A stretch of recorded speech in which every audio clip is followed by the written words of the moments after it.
Dun da da dun dun dun dun dun dun da da dun dun dun dun dun da da da da da da da da da dun.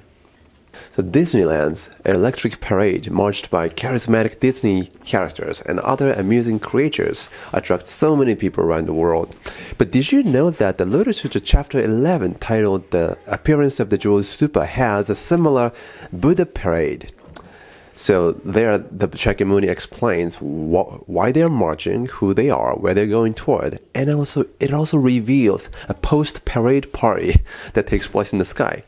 So at the outset of the chapter, a greatly adorned, huge stupa that is taller than the distance between Florida and California all of a sudden arises out of the earth and hovers into the air.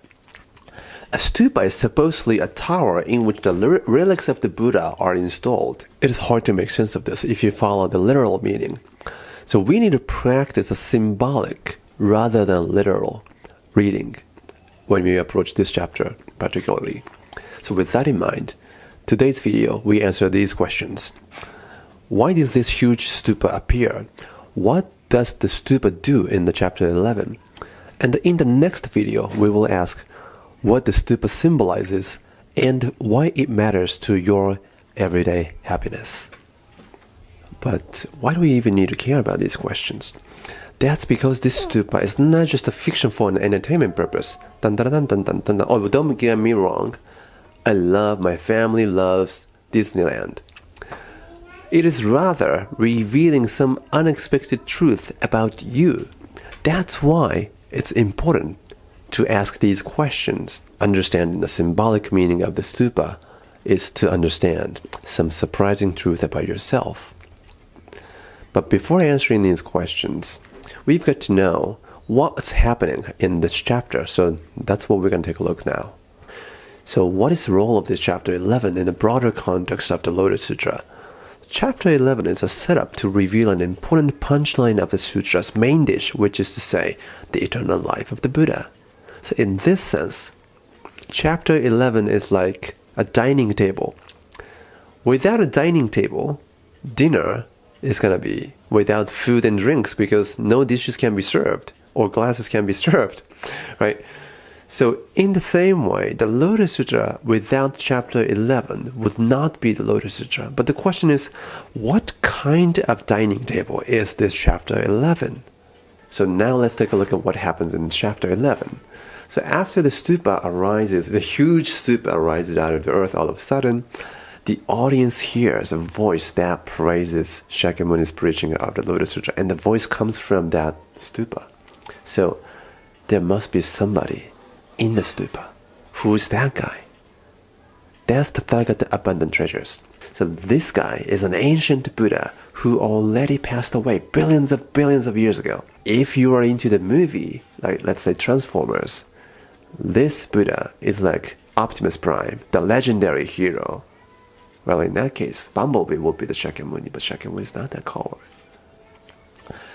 Maybe if you're in Demon Slayers, Yoriichi is the Tathagata Abundant Treasures, and Tanjiro will be Shakyamuni. That works better. Anyway, the question is, why does this guy appear in the assembly of the Lotus Sutra? He's so huge. Everybody watches that coming out. So he basically takes over the conversation, right? But why? What is the significance of that? Symbolic meaning of that, right? So Shakyamuni answers why that appeared.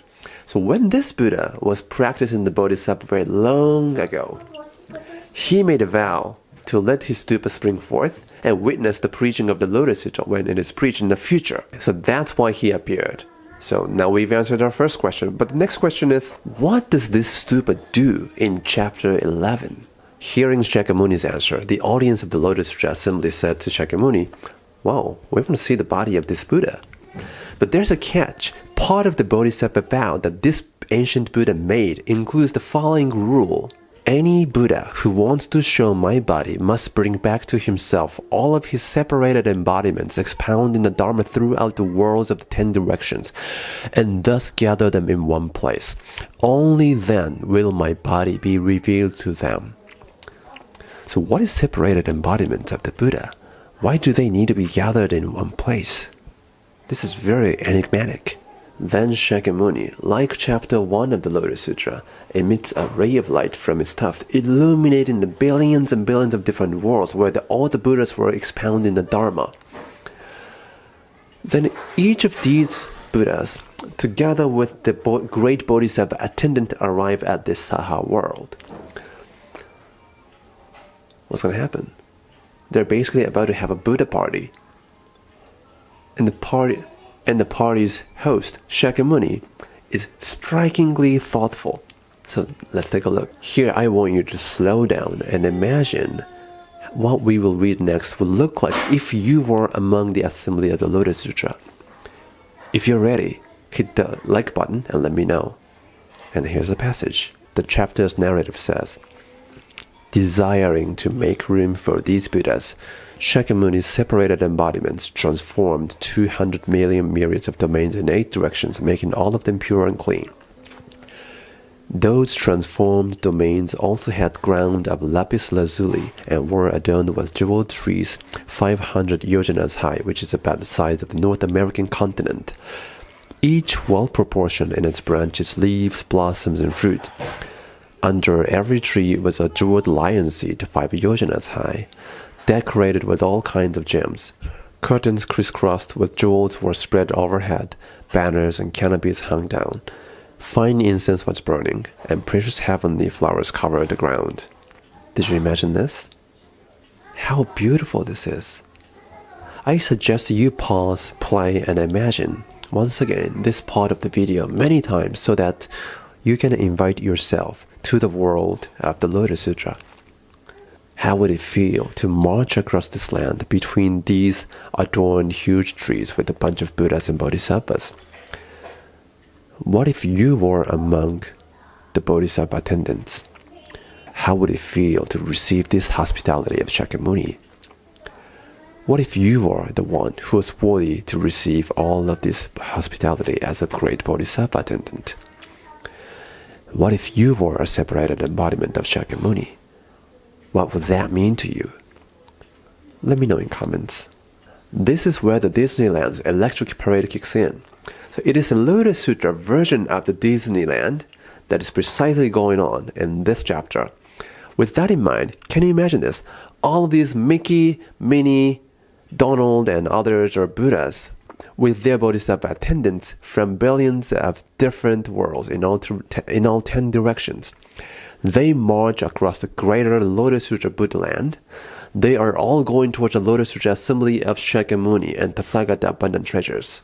And in the parade, the MC would be saying to these millions of guests who are all enlightened, something like, ladies and gentlemen, thank you very much for coming all the way down to this Saha world of the Lotus Sutra assembly from all 10 directions. Today's main event is opening the door of the treasure stupa and seeing the body of the Tathagata abundant treasures. They're like, yeah! Well, maybe like this. Yeah. So here's what happens next. All these Buddhas sit on the lion seats under the jeweled trees and give their attendant bodhisattvas a handful of jeweled flowers. Then instead of Buddhas, going to Shakyamuni, these Buddhas instead dispatch these bodhisattvas to Shakyamuni as their emissaries. That's interesting. Then Shakyamuni sees Buddhas who are his separated embodiments having seats, and hear that they wish the jeweled stupa would be open. Then what Shakyamuni does next is breathtaking. If you were him, what would you do? So as the sutra says, Shakyamuni lifted himself from his seat and rose into the air. And everyone witnesses this scene with their palms joining together. Then Shakyamuni finally opens the stupa's door with the fingers of his right hand, making a huge sound as if the sound of, quote, from the sutra, the bolt from the lock of a huge city gate. That's interesting. The stupa's door is finally open. What's inside the stupa? There, everyone in the assembly saw the Tathagata abundant treasures sitting on the lion's seat. with its entire body whole and complete, as the sutra says. And he says this, excellent, excellent. Shakyamuni Buddha expounds this Dharma Flower Sutra with pleasure. Therefore, I've come to this place to hear this sutra preached. Then this ancient Tathagata offers half of his seat in jeweled stupa to Shakyamuni. Then Shakyamuni enters the stupa and have the seat in the cross-legged position. Then, sensing everyone in the audience wanting to get closer to the Buddha together with the sitting next to each other in the stupa, Shakyamuni uses his transcendent powers and lifts the entire great assembly into the air. Then Shakyamuni says, who in the Saha domain is capable of widely expounding the wondrous Dharma Flower Sutra? Now indeed is the time to do so, for soon the Tathagata will enter Nirvana. The Buddha desired to bequeath this wondrous Dharma Flower Sutra to someone present here. Basically, CEO Shakyamuni is asking here, who wants to take over my Buddhist Disneyland? Any volunteer?